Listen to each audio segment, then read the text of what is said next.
Hi, I'm Nafisa Latic, and this is Across the Balkans. Today on the show, we look at how Southeastern Europe is banding together to lessen its dependence on Russian energy in the wake of its attack on Ukraine. It's a decision that comes with risks, given that Bosnia and Herzegovina, Bulgaria, Serbia, and North Macedonia are almost entirely dependent on Russian gas. And the conflict in Ukraine has raised concerns that the Kremlin could weaponize its energy to push back against EU sanctions. One solution countries in Southeastern Europe are investing in are offshore terminals for liquefied natural gas, known as LNG. Bulgaria has already agreed to import LNG from the US, along with a series of other projects. After Sofia refused to pay for Russian gas in rubles, Moscow cut off its gas supplies along with Poland. Bulgaria says it isn't concerned about shortages due to an existing deal it signed with Azerbaijan that will transport gas through Turkey. Bulgaria will also open a crucial gas interconnector across the Greek border in July. Romania, which is the least dependent on Russian gas in the region, aims to source energy from its own offshore reserves and elsewhere. Last year, it imported only 20% of its natural gas needs. Meanwhile, Croatia might become the biggest energy hub in the northern Adriatic as Southeastern Europe looks for alternative sources of energy. Croatia's floating LNG terminal on the island of Krk started operating in January last year.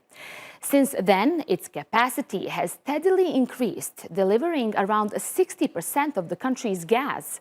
The Krk terminal is not only diversifying Croatia's needs, it's also becoming a source for other countries in Central Europe. Veljko Skenderija went to the island of Krk to see one of the largest energy infrastructure projects in Croatian history.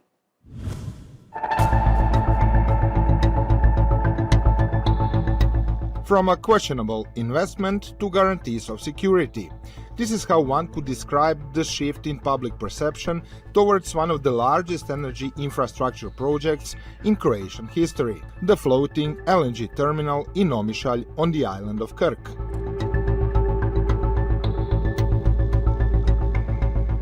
At a time of geopolitical turmoil and panic in the EU over whether citizens will be freezing in the winter, Croatia seems to be safe.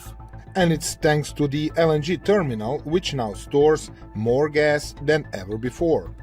Naši su sad kapaciteti i sa ovim proširenjem od dodatnih 300 milijuna puni 100% do 2027. godine. Mi imamo cijelo vrijeme, u principu od početka rada smo imali dodatne upite, no sad prvi slobodni kapacitet je moguć 2028. godine. Besides profits, the LNG terminal above all guarantees Croatia's energy security. According to official data, it delivers as much as 57% of the country's gas needs. Gas imports from Russia currently account for 22%, but the existing plant could potentially help Croatia eliminate Russian gas altogether.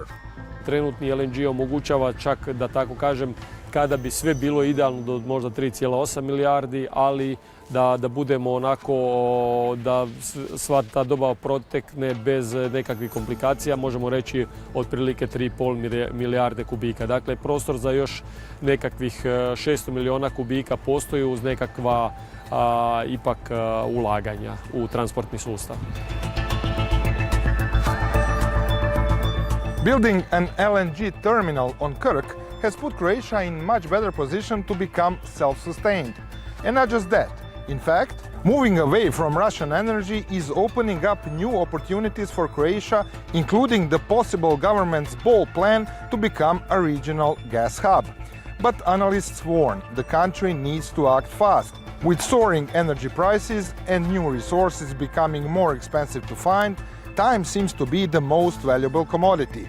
And if that is the case, Croatia cannot afford to wait around. Considering that discussions about this LNG terminal lasted some 4 decades, it is clear that Croatian authorities will have to act much more decisively and quickly. But unlike with the previous construction of a current floating terminal, there is now support from the opposition. nema dileme. Da sredstava ima, sredstva se mogu naći i to ne može biti razlog da se ne krene u realizaciju kopnenog terminala. Nadam se da nećemo potrošiti još 3 ili 4 godine lamentirajući oko toga što ćemo i gdje izgraditi kad već imamo spremnu lokaciju, spremnu dokumentaciju. The government also seems aware of the opportunity. Although no concrete steps have been taken so far to turn Croatia into a regional gas player, a lot may be happening away from the public eye. The European Commission has just adopted a policy called Repower EU, which aims to rapidly reduce dependence on Russian fossil fuels. Predviđa se ukupan iznos od 300 milijardi eura, dakle za cijelu Europu, od toga 225 milijardi u zajmovima, 75 u grantovima i oni će biti prije svega namijenjeni za obnovljive izvore energije, ali i za dodatnu plinsku infrastrukturu za koju je potrebno oko 10 milijardi eura, što uključuje i proširenje kapaciteta LNG terminala u Omišlju na Krku. Just last month, the weekly news magazine Nacional revealed that a document was sent to the US embassy containing a plan for Croatia to become a major gas exporter. It made a concrete proposal to significantly increase the capacity of the LNG terminal on Krk and to send more than 1 billion cubic meters of gas to Italy. Croatia as a regional gas center? Quite possibly, say the experts we spoke to. Već sa postojećom infrastrukturom ima šanse. S tim da bi Hrvatska morala na neki način se deklarirati da je svojevrstan energetski hub i opet formirati jednu tvrtku koja bi počela trgovati energijom i plinom i ostalim oblicima energije i to je to. Hrvatska teoretski već sad je jedan mali regionalni hub, s obzirom da plin sa ovog terminala ne samo služi za potrebe Republike Hrvatske, nego se već izvaža u okolne zemlje, a nekim daljnjim povećanjem bi samo te količine još rasle. Those countries desperately need an alternative to Russian energy. Along with Italy, which consumes huge amounts due to its large manufacturing industry, Slovenia is almost completely dependent on Russian gas. Hungary is currently doing well because of its close ties with Moscow, but Bosnia and Herzegovina, and especially Serbia, with current development of political situation, not so. It's an opportunity for Croatia, many experts say, that shouldn't be missed. Mi imamo jednu od najrazvijenijih plinske infrastruktura u ovom dijelu Europe i mislim da bi trebali iskoristiti čak i ova znanja koja su sada, da tako kažem, akumulirana u LNG terminalu gdje su prošli taj dio. Dakle, puno se toga prošlo kroz izgradnju do na kraju upravljanjem cijelim tim postrojenjem, tako da taj dio trebamo iskoristiti. Ako se ostvari ideja da bi se moglo u relativno kratkom roku, 2-3 godine, osigurati prolaz prirodnog plina južnim tokom, znači preko Turske, Grčke, Albanije, uz Jadransku obalu, s tim bi se pokrila i potreba za plinom Bosne i Hercegovine, a osim toga bi te količine dolazile u Hrvatsku i Sloveniju. Mislim da je to jeftiniji, bolji i u krajnjoj liniji izgledniji put. At 200 billion cubic meters a year, Russia alone provides 40% of the EU gas. While some member states do not want to completely give up Russian gas, they also want to reduce their dependence. And with Brussels willing to offer subsidies, as it did last time, Croatia now seems ready to fill part of that gap. Veljko Skenderija, TRT World, Zagreb, Croatia. My guest is Martin Vladimirov from Sofia. He is the director of the Energy and Climate Program at the Center for the Study of Democracy. Martin, thanks so much for being with us on Across the Balkans. Now, is Southeastern Europe becoming an energy battleground between the West and Russia? And will that eventually push Europe to end its dependence on Russian fossil fuels? the Russian actions in the gas market over the past month or so can be deemed a special gas operation, similar to what they are calling their aggression in Ukraine. And this special gas operation aims to undermine the EU's unity on natural gas diversification and energy security in general. And the decision of Gazprom to stop the gas supply to Bulgaria, Poland, has the objective to actually sow discord and distrust among different EU-based clients of Gazprom, what the consequences would be if they don't comply with Gazprom's decision to accept basically ruble payments. Now, Bulgaria has made some bold plans for the future and is already trying to adapt to Russia cutting off gas supplies. Let's listen to what the Prime Minister Kirill Petkov just said recently. For June, we have contracted 2 ships with liquefied gas, which will be at a slightly lower price than Gazprom. Now, can LNG be supplied to Bulgaria from Greek or Turkish terminals? How is this going to work? Well, yes, this is not a precedent. Bulgaria has been receiving LNG shipments from Greece before. I remind your viewers that in 2019, Bulgaria received around 1/4 of its natural gas supply via LNG when prices were very low. So this is a tested ground already. Of course, the volumes right now are much higher because we need to replace the full Russian supply with alternative supply. I must say that LNG would not be enough. So Bulgaria would probably buy around 1/4 of its demand needs from LNG in the short term.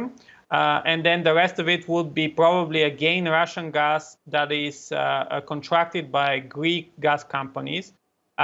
In May, that's exactly what happened. So 2 Greek companies asked Gazprom for additional supply and then resold this gas to Bulgaria. We can see that via the physical volumes that have entered Bulgaria. Is this a viable long-term solution? What kind of winter can we expect for Bulgaria? That's not a viable long-term solution.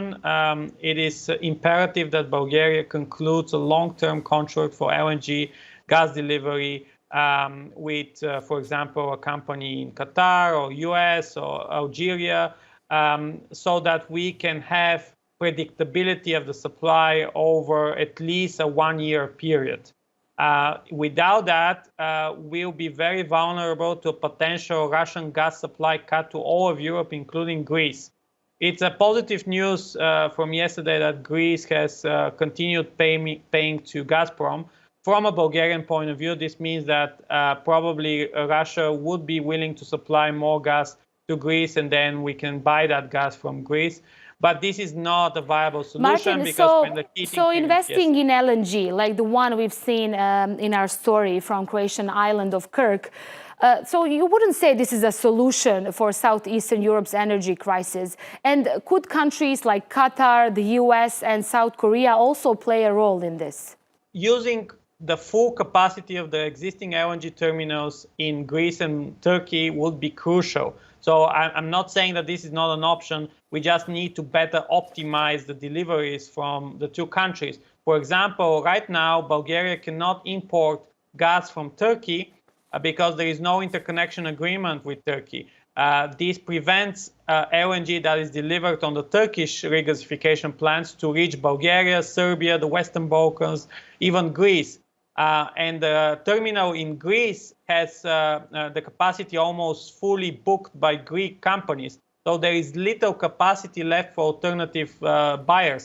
So one of the problems with the LNG cargoes that are arriving this June would be actually where to deliver them, because there is few capacity available in Revitousa in Greece. Meanwhile, European Commission President Ursula von der Leyen says the goal is to eliminate the need for Russian fossil fuels by 2027. Our plan is to rapidly reduce our dependency on Russian fossil fuels by really fast forwarding the clean energy transitions.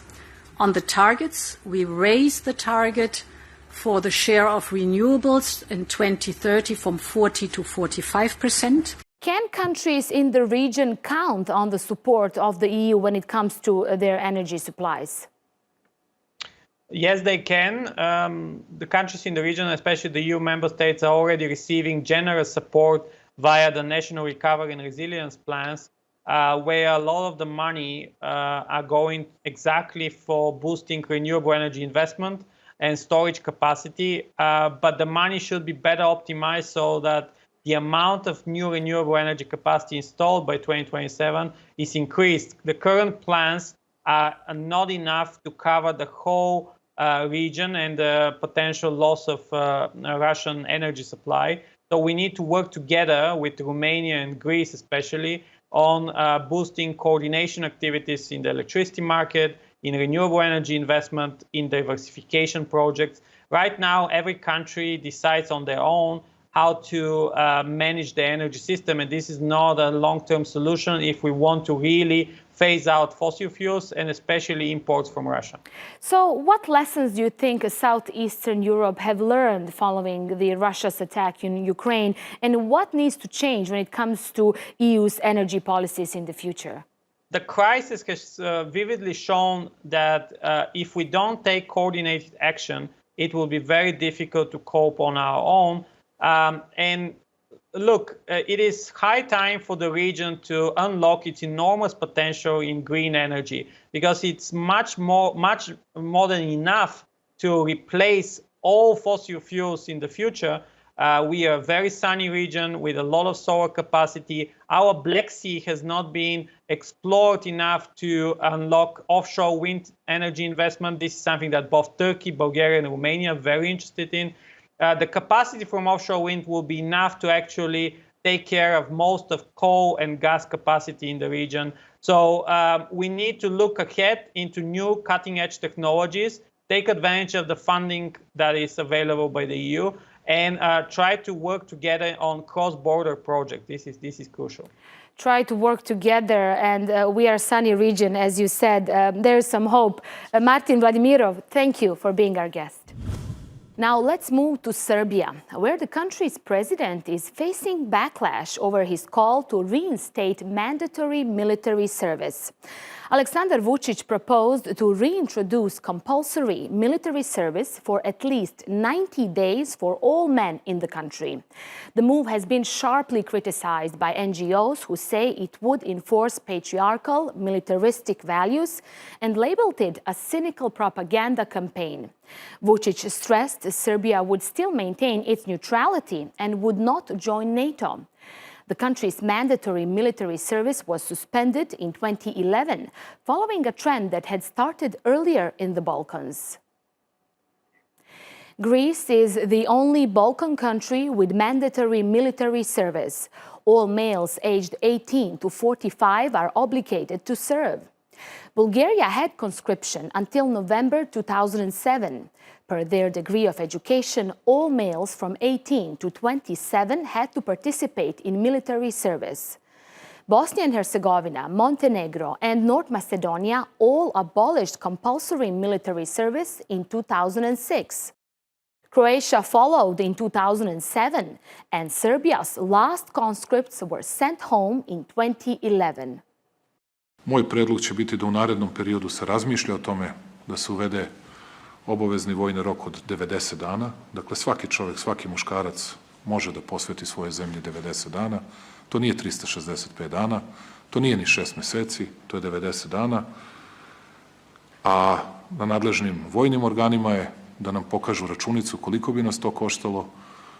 Mislim da se time stiče odgovornost, da se stiče obaveznost, da time pre svega muškarci dobijaju na zrelosti, da nauče i šta je država, i šta je vojska, i šta je i rodoljublje.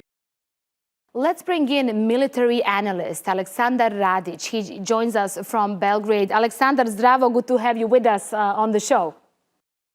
Why is the Serbian president coming out with this suggestion now? What's behind his move? This is not new topic.